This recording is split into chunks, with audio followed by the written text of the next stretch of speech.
Hello students, good morning. आइए हम चालू करते हैं क्लास 9 का chapter 2 what is democracy, why democracy.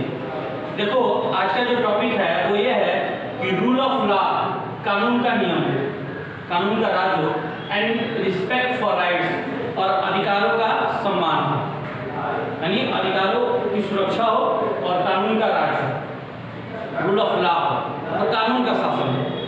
देखो ये टॉपिक पढ़ने से पहले इस पैराग्राफ आप लोग पूरे बुक से पढ़ेंगे, फिर मैं आप लोगों को 1 मिनट के लिए फ्लैशबैक में ले चल रहा हूँ कि हम लोगों ने जो डेमोक्रेसी का जो डिफिनेशन स्टार्ट किया था कि democracy is a form of government in which rulers are elected by the people.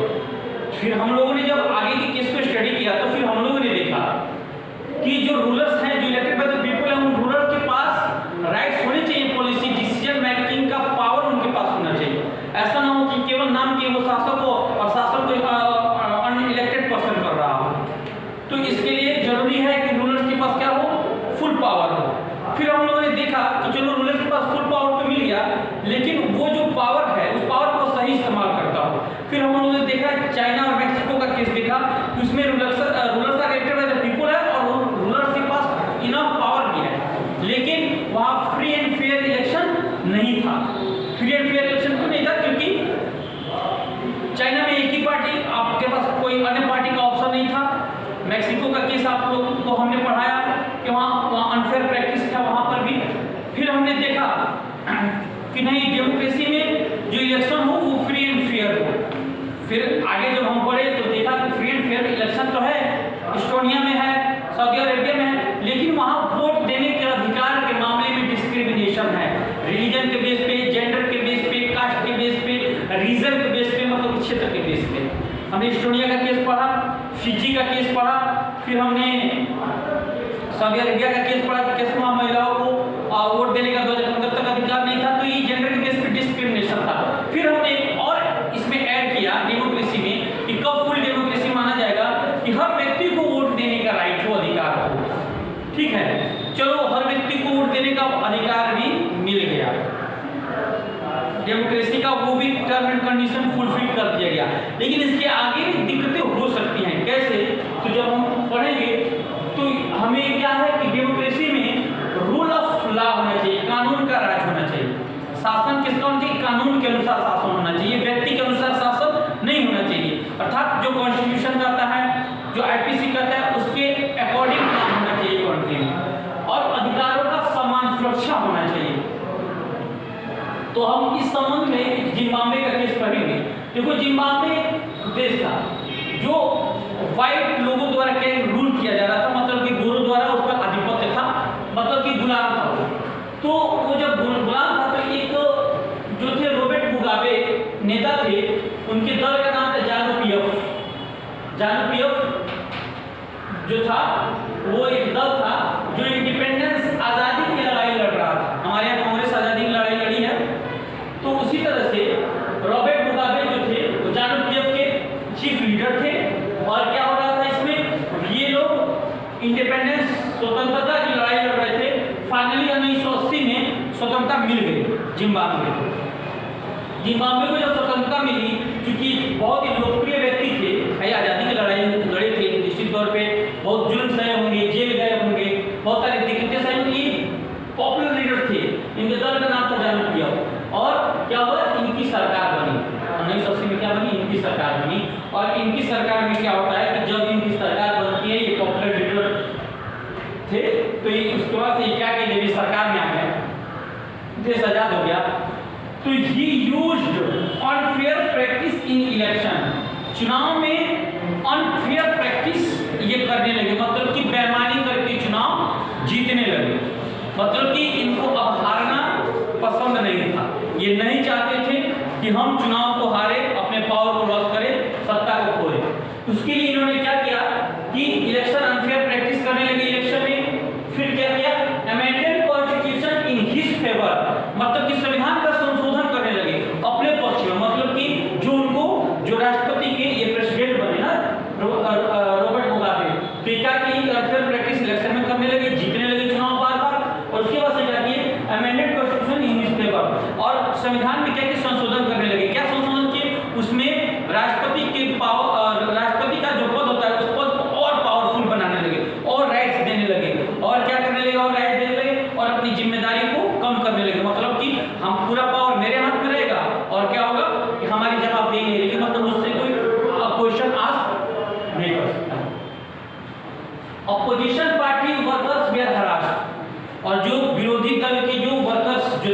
कार्यकर्ता जो थे, जो लीडर थे, वो क्या कि हरास होने लगे, उनको हरास किया जाने लगा, मतलब कि उनको टॉर्चर किया जाने लगा, परेशान किया जाए, जेल उठा के डाल देना, मारना पीटना, फर्जी मुकदमे लादना, है ना, ताकि उनका मनोबल टूटे, वो विरोध करने के एबल न रहे। उसके बाद उन्होंने क्या किया कि प्रोटेस्ट वाज डिक्लेयर्ड इलीगल, मतलब कि विरोध प्रदर्शनों को गैर कानूनी डिक्लेयर कर दिया गया। मतलब कि अगर ZANU-PF पार्टी की ये जो थे रॉबर्ट मुगाबे, अगर कोई गलत डिसीजन लेते थे और उसके अगेंस्ट में प्रोटेस्ट होता था, जैसे अपने यहाँ इंडिया में प्रोटेस्ट होता है ना, गवर्नमेंट मुर्दाबाद, ये अध्यादेश वापस लो, है ना, इन सारी चीजों का होता है ना, तो वो क्या किए कि प्रोटेस्ट को इलीगल करार कर दी कि कोई भी यदि मेरा विरोध करेगा तो वो इलीगल होगा, वो गैर कानूनी कार्य करेगा और उस पर मुकदमा लिखा जाएगा। Television and radio were control by government, television और जो रेडियो थी, मतलब कि टेलीविजन टीवी अर्थात टेलीविजन रेडियो का मतलब ये हुआ कि जो भी न्यूज थे टेलीविजन और रेडियो में, वो गवर्नमेंट के द्वारा कंट्रोल किए जाने लगे, मतलब कि गवर्नमेंट उसमें इंटरफेयर करती थी, क्या दिखाना है ये गवर्नमेंट तय करती थी। न्यूज़पेपर जो जर्नलिस्ट जो थे वो उनके पास राइट नहीं था कि वो गवर्नमेंट को क्रिटिसाइज कर सके, मतलब कि सरकार की आलोचना करने का उनके पास कोई राइट, कोई अधिकार नहीं था। अपने यहाँ के न्यूज चैनल में देखते हो ना कि जब गवर्नमेंट से गलती हो जाती है तो भी हमारे यहाँ के न्यूज एंकर जो होते हैं, जो जर्नलिस्ट होते हैं, वो पुरजोर तरीके से विरोध करते हैं कि मोदी गवर्नमेंट क्या कर रही है, या चीफ मिनिस्टर की कोई जिम्मेदारी नहीं है क्या, मतलब क्वेश्चन कर सकते हैं, है ना, उनको पूरा राइट है, कोई कुछ कर भी नहीं पाता, सरकार को उल्टे में आके जवाब देना होता है, सेटिस्फाई करना होता है जनता को, जर्नलिस्ट को। लेकिन यहाँ क्या था, टेलीविजन एंड रेडियो जो चैनल जो थे, न्यूज के चैनल जो थे, वो सरकार द्वारा कंट्रोल किए जाने लगे। जो जर्नलिस्ट विरोध करते थे, प्रोटेस्ट करते थे, अगेंस्ट में कुछ कर देते थे तो उन पर कार्रवाई की जाती थी, उनको भी हरास किया जाता था। Judiciary was also ignored by government. Judiciary मतलब कि न्यायपालिका भी सरकार द्वारा, न्यायपालिका को भी अनदेखी किए जाने लगा। कैसे कि जब भी जुडिशरी अगर गवर्नमेंट से कोई क्वेश्चन आस्क करती थी कि भाई आप लोगों के इस अधिकार को छीन रहे हैं, लोगों पे आप ध्यान नहीं दे रहे हैं, आप गलत काम कर रहे हैं, तो क्या होता था, गवर्नमेंट उस पर ध्यान नहीं देती थी, उसके आदेश को वो कुछ नहीं समझती थी। ऊपर से जो जज इस तरह का जजमेंट देते थे, जो वर्डिक्ट देते थे, उस जज को क्या प्रेशराइज करती थी गवर्नमेंट क्या करती थी, उस जज को प्रेशराइज करती थी, टॉर्चर उसको भी करती थी ताकि वो हमारे सरकार का विरोध न कर पाए। तो हम इन सारे केस से, रॉबर्ट मुगाबे एक लोकप्रिय नेता थे, आजादी की लड़ाई लड़ी, आजाद कराए देश को 1980 में, फिर प्रेसिडेंट बने और प्रेसिडेंट बनने के बाद जो ये सारे इनके काम थे, इन सारे कामों से हम क्या आकलन कर सकते हैं, what can be learn from this, इन सारे चीजों से हम क्या सीख सकते हैं, क्या जान सकते हैं। तो क्या कि popular government can be undemocratic, एक लोकप्रिय सरकार भी क्या हो सकती है, अलोकतांत्रिक हो सकती है। अर्थात हम आंख बंद करके बिल्कुल नहीं रह सकते किसी सरकार के भरोसे कि ये सरकार, ये लीडर बहुत लोकप्रिय है, बहुत इनका जन समर्थन है, तो ये अनडेमोक्रेटिक नहीं हो सकते। नहीं, पावर ऐसी चीज है जो किसी भी व्यक्ति को बेईमान बना सकती है। इसीलिए हर व्यक्ति, हर नागरिक को अपने अधिकारों के लिए हरदम जागरूक रहना चाहिए कि कोई उन पर कोई अतिक्रमण न कर पाए, उनके अधिकारों पर कोई कब्जा न कर पाए। इसीलिए हमें हरदम ध्यान में रहना चाहिए, कोई भी पॉपुलर लीडर हो या पॉपुलर गवर्नमेंट हो, वो भी अनडेमोक्रेटिक हो सकती है। और हम सो गए तो हमें जागरूक रहना चाहिए कि कहीं ये लोकप्रिय सरकार है, लोकप्रिय नेता का ऐसा तो नहीं कि इसके मन में लालच आ गया कि हमको पद को नहीं छोड़ना है, हम हरदम प्रधानमंत्री बने रहे, राष्ट्रपति बने रहे, चीफ मिनिस्टर बने रहे। इसीलिए हमको ध्यान देना चाहिए कि इनका वर्किंग सिस्टम क्या है। लोकप्रियता अपनी जगह पे है, लेकिन वर्किंग सिस्टम को भी आपको वॉच करना चाहिए। तो हम कह सकते हैं कि और डेमोक्रेसी, फिर हम एक और नई डिफिनेशन में एंट्री कर रहे हैं डेमोक्रेसी की। केवल इतना कह देना कि democracy is a form of government in which rulers are elected by the people is not full definition of democracy.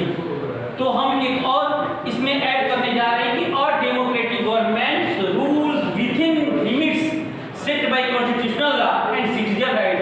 अर्थात कि लोकतांत्रिक सरकार शासन करती है विद इन लिमिट्स, इसमें दायरे के अंदर, किस दायरे के अंदर, जो संविधान द्वारा निर्धारित किया गया हो, सेट बाय कॉन्स्टिट्यूशनल लॉ, संविधान के कानून द्वारा जो लिमिट, जो सीमा निर्धारित की गई हो, उस सीमा के अंदर में ही सरकार को काम करना होता है और नागरिकों के अधिकारों का सुरक्षा भी करना होता है। यही एक डेमोक्रेटिक गवर्नमेंट का क्या है, एक फीचर्स हम कह सकते हैं कि एक फीचर से विशेषता है और ऐसा होना चाहिए, तब तो हम जाकर कह सकते हैं कि this government is fully democratic government. तो आपने समझा कि कितना इंपॉर्टेंट है रूल ऑफ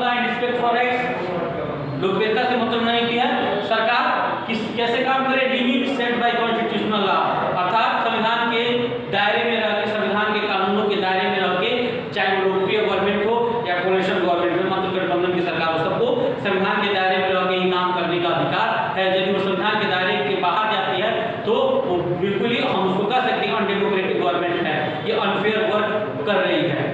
तो यही आज का हमारा टॉपिक था। नेक्स्ट टॉपिक हम लोग कल पढ़ेंगे। नेक्स्ट टॉपिक मैं आपको बता दूं क्या है उसका, समरी डिफिनेशन हम पढ़ेंगे। अब लोकतंत्र के एक फाइनल डिफिनेशन पे हम लोग एंट्री करेंगे। बहुत बहुत धन्यवाद।